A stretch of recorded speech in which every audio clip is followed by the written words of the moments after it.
ছাত্র আন্দোলন রাজাকার তার জবাব দেওয়ার জন্য ছাত্রলীগ সহ তারাই দেবে। আমরা পালাতে জানি না, পালাবো না। কোথায় পালাবো?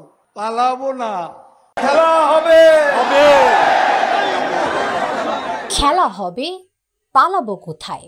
সিনেমার নামের মতো মনে হলেও এই শব্দগুলো শুনলে ওবায়দুল কাদেরের কথাই আগে মনে আসবে।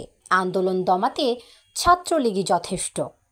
কাদেরের আরেকটি বিতর্কিত মন্তব্য, সেই ওবায়দুল কাদের এখন কোথায়?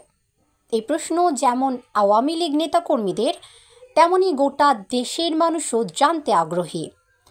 ঢাকা টাইমস অনুসন্ধান বলছে, বাংলাদেশ সীমান্তবর্তী ভারতের মেঘালয়ের রাজধানী শিলং হয়ে আওয়ামী লীগ সাধারণ সম্পাদক গেল ৮ নভেম্বর পশ্চিমবঙ্গের কলকাতায় পৌঁছান। ১ মাসের বেশি সময় ধরে তিনি সেখানেই আছেন।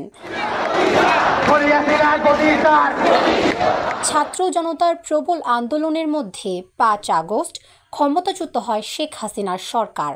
এরপর ৩ মাসের বেশি সময় ওবায়দুল কাদের কোথায় ছিলেন, কিভাবে ছিলেন, কিভাবে বা দেশ ছাড়লেন, রয়েছে নানা প্রশ্ন।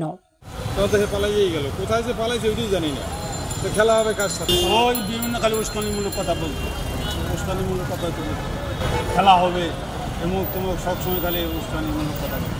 পালানির ১ সপ্তাহ আগেও তো বলতেছে যে আমরা পালানির লোক, আমরা পালাবো না দেশের থেকে।